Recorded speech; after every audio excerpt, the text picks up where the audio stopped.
मे महिन्यात वाढत्या उष्णतेमुळे तापमानाचा पारा 40 अंशाच्या पुढे गेल्यानं माणसांसह पक्ष्यांनाही पिण्याच्या पाण्याची समस्या भेडसावते।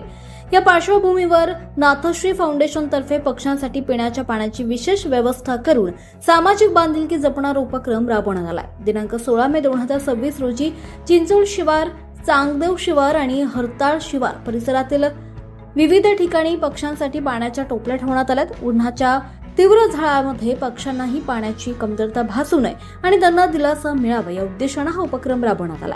नाथश्री फाउंडेशनचे अध्यक्ष मुरलीधर इंगळे यांच्या मार्गदर्शनाखाली हा उपक्रम पार पडला। यावेळी फाउंडेशनचे सदस्य आणि मित्रपरिवार मोठ्या संख्येने उपस्थित होते। उपक्रम यशस्वी करण्यासाठी देवेंद्र काटे, अनिकेत सोनावणे, प्रशांत पाटील, गोपाळ कोळी, राजू सुरपटणे, रुपेश सोनावणे, ईश्वर सोनावणे, नंदू महाजन, नंदू महानुभाव, दिनेश भोई, संदीप पाटील, अक्षय कोळे आणि लोकेश सुरपटणे यांनी विशेष सहकार्य केले। पक्ष्यांप्रती संवेदनशीलता दाखवत राबवण्यात आलेल्या या सामाजिक उपक्रमाचा परिसरातून सर्वत्रच कौतुक होत आहे।